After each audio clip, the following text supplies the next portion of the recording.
So it is not too late to get your flu shot. In fact, timing might be just right, but lots of people would love to minimize the side effects because no one wants that because you're trying to stay healthy, but you don't want to feel lousy to get healthy. Dr. Payal-Coley is here. And we should say this conversation is obviously for people who want to get the vaccine. We're not going to make it political, but let's have that conversation. If people want to get it, what are we looking at? So the flu shot this year, approved for everyone 6 months and older by the CDC. So everybody should go out and get it. Now's the right time. And I always say flu before boo.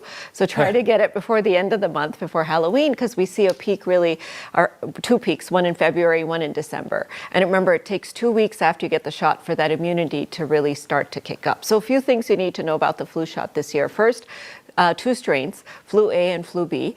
There's an egg-free option for anyone who might be allergic to eggs. So this is a new vaccine that's just been approved. It's a recombinant vaccine, works really well.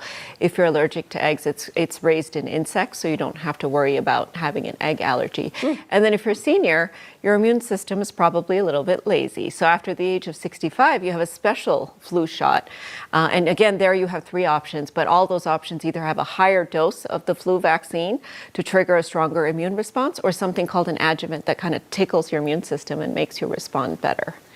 My dad just got that, so I was talking to him about it and asked him how he felt afterwards. How was it for him?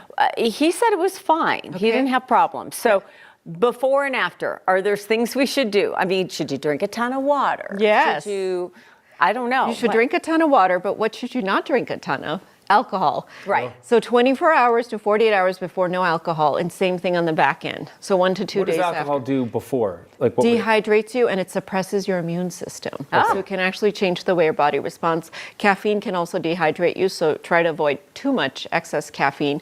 You want to avoid eating a really greasy or heavy meal because that triggers inflammation in the gut, which can then change the response of your vaccine as well. And something that some of my patients do is they say, oh, I take an ibuprofen before I go in to prevent my arm from being sore. Good idea, bad idea? Bad idea. And the research here is mixed, but it really suggests that it may suppress your immune response because ibuprofen is an anti-inflammatory, and the whole point here is to trigger inflammation. What would you say to those folks who every year say, it's only this amount effective, I'm not going to get it, I'm just saying, what would you say to those folks? How important do you think it is to get a flu vaccine with the efficacy? Critically important. And the efficacy, you're right. You know, they say, Phil, only a 1 out of 3 chance that I won't get the infection. Right. Last year I got the flu shot and I got the flu infection. But it's not about efficacy in preventing infection. It's about efficacy at preventing severe infection.